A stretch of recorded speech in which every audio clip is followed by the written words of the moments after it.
نحمده ونصلي ونسلم على رسوله الكريم وخاتم النبيين وعلى آله وأزواجه وأصحابه وأتباعه أجمعين۔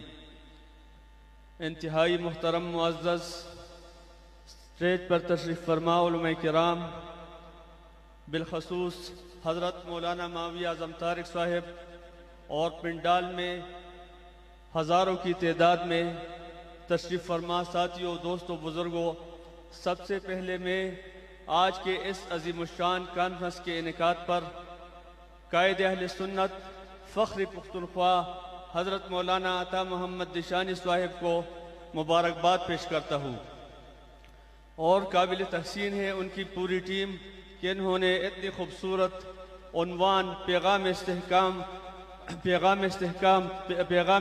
و استحکام پاکستان کانفرنس کا انعقاد کیا ہے۔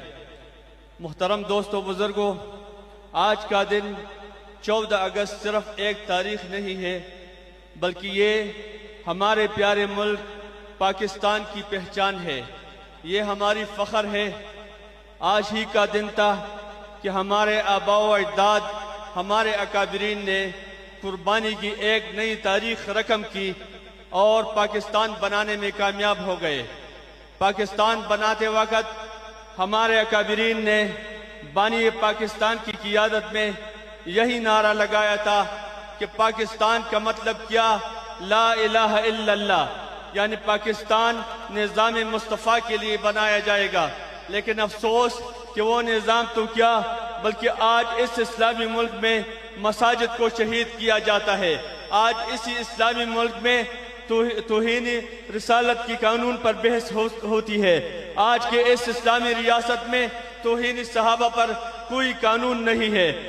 آج کے اس پروگرام کے عنوان سے ہم اس موقع پر مطالبہ کرتے ہیں کہ پاکستان کا استحکام اگر حکمران چاہتے ہیں، پاکستان میں اگر امن چاہتے ہیں، پاکستان میں اگر سکون چاہتے ہیں، پاکستان میں استحکام چاہتے ہیں، تو پاکستان جس نظریہ کی بنیاد پر حاصل کیا گیا تھا وہی نظریہ پاکستان کے مسائل کا حل ہے۔ اس کے بغیر پاکستان کا کوئی نظام کامیاب نہیں ہو سکتا۔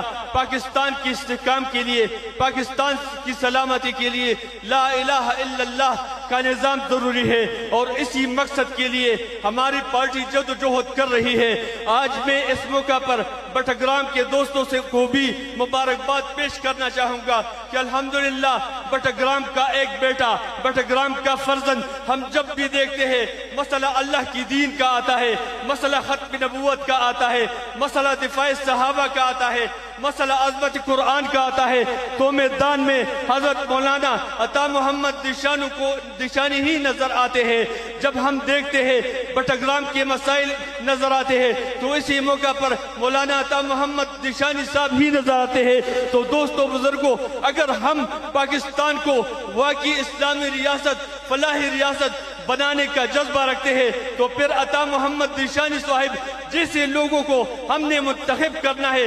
جب یہ اسمبلی میں پہنچیں گے تو انشاءاللہ اسمبلی میں اللہ کی دین کی بات بھی ہوگی، ختم نبوت کی بات بھی ہوگی، دفاع صحابہ کی بات بھی ہوگی، بٹگرام کے مسائل کے حل کی بات بھی ہوگی، اور انہی لوگوں کی قیادت میں انشاءاللہ پاکستان میں اسلامی نظام آئے گا انشاءاللہ۔ وما علینا الا